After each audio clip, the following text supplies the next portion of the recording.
I'm just kidding. There's no bees in here. Welcome to the show. This is Gaslight Gourmet, and my name's David Forstell. Today, the honey show. Honey, sweet and delectable, sometimes a sugar substitute, which we are doing exactly that with today. A dessert with almost no sugar. Honey Semifreddo with honey snaps and honey poached pears. We're going to gently poach some Basque pears, which I already have cut up right here. We're going to add a little Riesling, all the way from the Vaterland. I love Riesling and pears. Beautiful, especially if it's a late harvest. It's a lovely, lovely combination. And then a little bit of honey right in there. We'll just a little bit more. Come on, a little, yeah. Yeah, it's the honey. We'll just go a little bit more. It's, who's going to win, the me or the bear? The me or the bear? Me or the bear? Okay, no, it's just me. We're done. Now, a few cloves right in there, because I love cloves. Some vanilla bean. Very expensive at the moment. If you can't find the vanilla bean, try a little bit of vanilla extract. But I love the flavor of the inside of this vanilla bean. Check this out. Beautiful. And this is where all the flavor from the vanilla bean comes from, or all vanilla rather. So we're going to put that in there, and when it dissolves into this entire mixture, what's going to happen is going to be these black flecks everywhere. So what I love to do is sort of mess with people's senses when they're eating something and sort of substitute a taste for the same look. And we're going to put a little bit of cracked black pepper in there to kind of look like the vanilla, but it's going to be hot and spicy but sweet at the same time. I know, your mind's going to blow. So we'll just put that in there.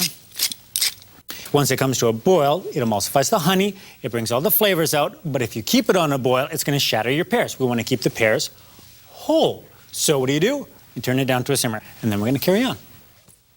Now what we'll do is we'll create the flavor base, or the liquid, which will flavor our Semifreddo. So here we have some chestnut honey.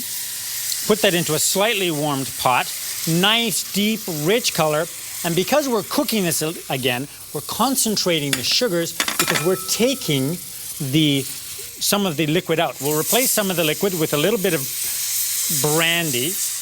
We'll just flame that just a little bit. To that, let's add a little bit of lemon zest. Good. Nice sharp peeler works really well. That goes in. Just move that around. Okay. Now, once this is to a boil, we will add our beautiful egg yolks. Check those egg yolks out. Nice, yellow, farm, organic. Really tell the difference with organics in this instance. And we'll just mix that up. We want to start to incorporate air into this, and then our liquid is almost to a boil. You'll know it's to a boil when it all just sort of comes up. And we'll add this slowly, because we don't want sweet scrambled eggs. So pour all that in, keep the lemon zest in the pot, and there we go. Now we'll just whisk this over the flame once in a while just to keep the temperature up until the mixture comes to a ribbon stage. So this is what the egg yolks and the honey look like when they're to ribbon stage. Nice and goopy, good, looks like that. When you draw it across the surface, you can see that it does leave this little trail. So that's ribbon stage. Now, we'll take that and we're going to fold in the whipped cream right away. Now, the whipped cream is pretty cold. This is about room temperature now because I beat this off a flame a little longer. It takes a little more effort, but it's a little less hot, and you can fold in the cream right away. And basically, it's kind of like an ice cream, but we're not going to put it into an ice cream maker. And what we're going to do is put this in a lovely little tureen mold. And then when you see this again, it's going to be a perfect shaped Semifreddo that we're going to plate up and enjoy.